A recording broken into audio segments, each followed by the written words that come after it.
こんにちは。ジャパニーズアベニューへようこそ。たけるです。みゆです。よろしくお願いします。よろしくお願いします。さて今日はですね、外国語学習、特に日本語を、どうやったら早く、しかも効率よく学べるか、その方法をちょっと深掘りしてみようと思います。いいですね。もしかしたら、今日お話しする方法を試してみると、半年後にはもうびっくりするくらいに日本語で話せるようになってるなんてこともあるかもしれませんよ。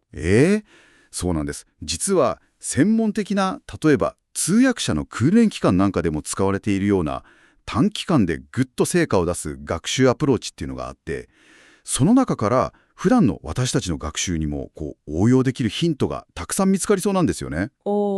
なので最後まで聞いていただければ具体的なステップが、見えてくるかなと思います。なるほど。まずいくつか資料を見てて、これ大事だなと思ったのが目的意識を持つことですかね。はいはい、目的意識。例えばただ単にこれはペンですって覚えるのってあんまり使う機会ないじゃないですか。ないですね、確かに。でもカフェでコーヒーを注文したいっていう目的があれば、そのためのフレーズはすぐ使えますし、記憶にも残りやすい。まさにそうです。自分にとってこれ使えそうとか、こういう場面で言いたいって思えるようなリアルな日本語を選ぶっていうのがすごく大事で、それがモチベーションにもなりますし、あと脳の仕組み的にも自分に関係があるって思うと記憶に残りやすいんですよね。へー、自分ごととして捉える。それからインプットの量、これもやっぱり重要だって言われてますね。インプット、聞くことですか？はい。最初はもう完璧に分かんなくてもいいから、とにかくたくさん日本語のシャワーを浴びるみたいに聞く。そうするとだんだん耳がその日本語の音とかリズムに慣れてくるんですよね。なるほど。とにかく量も大事だと。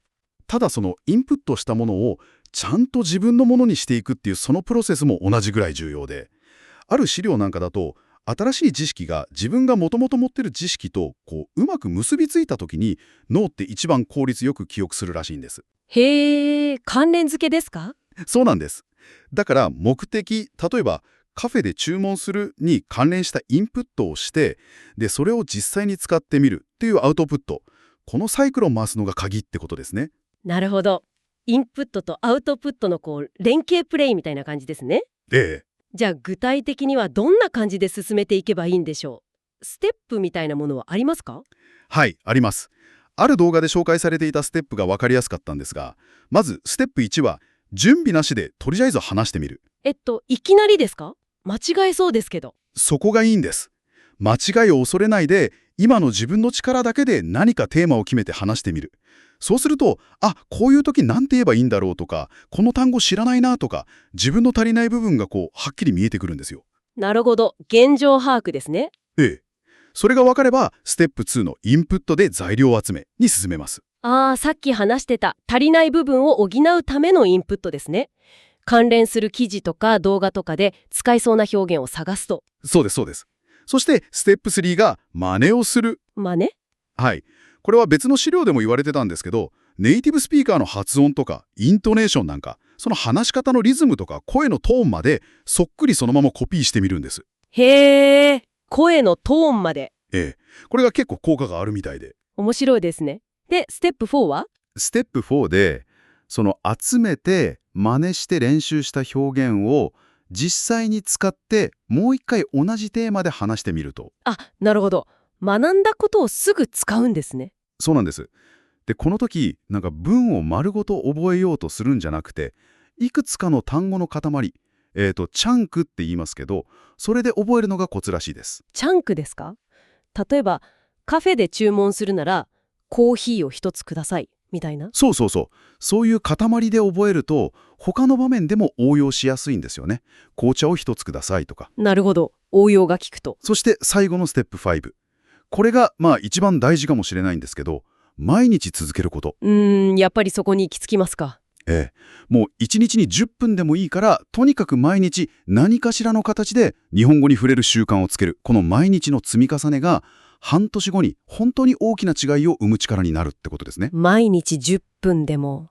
例えば、聞くので10分、真似するので10分、覚えたチャンクで簡単な文を作るので10分とか、そういう感じで毎日30分とかでもかなり違ってきそうですね。まさにそういう具体的な習慣化がいいと思います。半年後には自分でも驚くくらい変わってる可能性ありますよ。それは楽しみですね。あと、もし環境が許すなら、その言語だけを使うっていう、没入環境を作るのもすごく効果的だって、ある資料では言っていました。没入環境。日本語しか使わないみたいな。ええ。例えば、友達と、よし、この1時間は日本語だけで話そうって決めてみるとか。最初はもう文法とかめちゃくちゃでもいいんです。身振り手振りとか表情とか声の抑揚とかあらゆる手段を使って何とか伝えようとするその経験自体がコミュニケーション能力をすごく鍛えるんですよ。なるほど。やっぱり実践、使ってみるのが一番ってことですね。そうですね。いやー、今日のお話、すごく具体的で分かりやすかったです。まとめると、1、カフェで注文するみたいなはっきりした目標を持つこと。はい。2つ目、それに関連したインプットと実際に使ってみるアウトプットを繰り返すこと。3、ネイティブをよく観察して真似て、間違いを恐れずにどんどん話してみること。そうですね。そして4、何よりも毎日少しずつでもいいから続けること。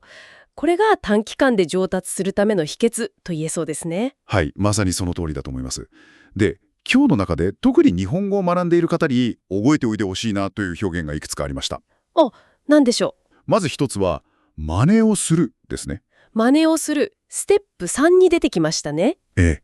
これは他の人の言うこととかやることをそのままそっくり同じようにやるって意味です。語学学習ではやっぱり発音とかイントネーションを良くするために上手な人の話し方を真似するっていうのがすごく大事なので、なるほど。真似をする。もう一つ、ステップ5の続けることに関連してすごくいい言葉がありますよね。何でしたっけ？継続は力なり。ああ、聞いたことあります。言葉座ですよね。はい、そうです。これはどんなことでも諦めずにコツコツ続けていけば、それがやがて大きな力になって目標を達成できるよっていう意味のことわざです。語学学習には本当にまさにぴったりな言葉だなと思います。継続は力なりか。心に響きますね。ぜひ皆さんも半年後の自分をちょっと想像してみてほしいですね。今日聞いたヒントを何か一つでも取り入れて、毎日少しずつでも続けていったら、あなたの日本語の世界、どれくらい広がっているでしょうか？ええ、きっと驚くほど変わっているはずです。今日の話が皆さんの日本語学習のやる気スイッチを押すきっかけになったらすごく嬉しいです。これからも皆さんの日本語学習に役立つ情報とかヒントをどんどんお届けしていきます。